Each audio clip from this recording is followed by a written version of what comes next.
അയക്കട മോനെ. ആപ്ലിക്കേഷൻ അയക്കൂണ്ണേട്ടാ. അല്ല പാഠം വേണ്ട വേണ്ട, എനിക്ക് സമ്മത.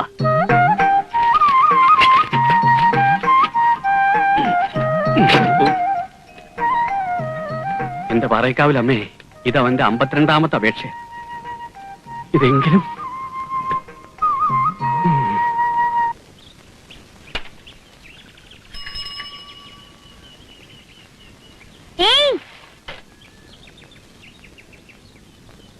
പത്മാലയത്തിൽ ഉണ്ണികൃഷ്ണൻ ബി എ ബി.എഡിന് കത്തുണ്ടോ?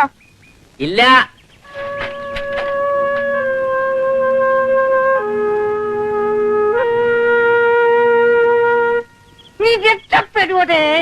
ഉള്ള പട്ടച്ചാരായ മുഴുവൻ വലിച്ചു കയറ്റിട്ട് കിടന്ന് പിച്ചും പേയും പറയാതെ.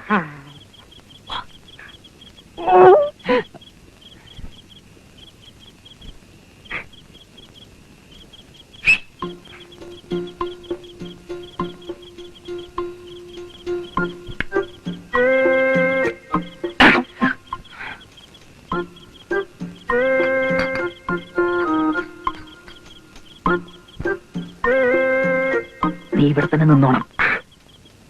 ആരെങ്കിലും വന്ന സിഗ്നൽ തന്നാ മതി. പിന്നെ ആരെങ്കിലും വന്നാ ഞാൻ എന്ത് ചെയ്യും? സിഗ്നൽ തരണമെന്ന് പറഞ്ഞില്ലടാ പട്ടി.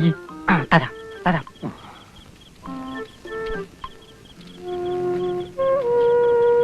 എന്തിനാ ഉണ്ണേട്ടാ ഇപ്പൊ അങ്ങോട്ട് വന്നത്? ഇതുവഴി വന്നപ്പോ നിന്നെ കാണാൻ കൊതി. ആരെങ്കിലും കണ്ടാൽ എന്ത് വിചാരിക്കും? അച്ഛൻ വായനശാലയിൽ വരേണ്ട നേരായി. ആരും കാണത്തൊന്നുമില്ല. കുഞ്ചുവിനെ ഞാൻ കാവല് നിർത്തിയിട്ട് വന്നിരിക്കുക. പിന്നെ നിന്റെ ഉണ്ണിയേട്ടനൊരു CID ആവും പോലെ. അപ്പോ രാത്രി കാലങ്ങളിൽ ഇങ്ങനെ വിളിച്ചും പതുങ്ങിയൊക്കെ കാണേണ്ടി വരും. പലരുമായിട്ട് ഏറ്റുമുട്ടേണ്ടിയും വരും. അതിന്റെ ഒരു റിഹേഴ്സലാണെന്ന് കൂട്ടിക്കോ. അങ്ങനെയാണെങ്കിൽ ഉണ്ണേട്ട ഈ ജോലിക്ക് പോകണ്ട. പോവാതിരുന്ന നിന്നെ ആ ഗൾഫുകാരൻ മുറത്തിറക്കം കെട്ടിക്കൊണ്ടുപോയില്ലേ? എന്നാ ഞാൻ ആത്മഹത്യ ചെയ്യും. ഓ ദൈവമേ, ഇത് കരയ്ക്കും പോകത്തില്ല വെള്ളത്തിലും പോകത്തില്ല എന്ന് പറഞ്ഞ പോലെ ആയല്ലോ.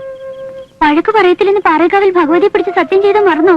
അയ്യോ, ഇത് വഴക്കാണോ? അത് അറിയാതെ ഞാനൊരു പഴഞ്ചൊല്ലി പറഞ്ഞു പോയതല്ലേ.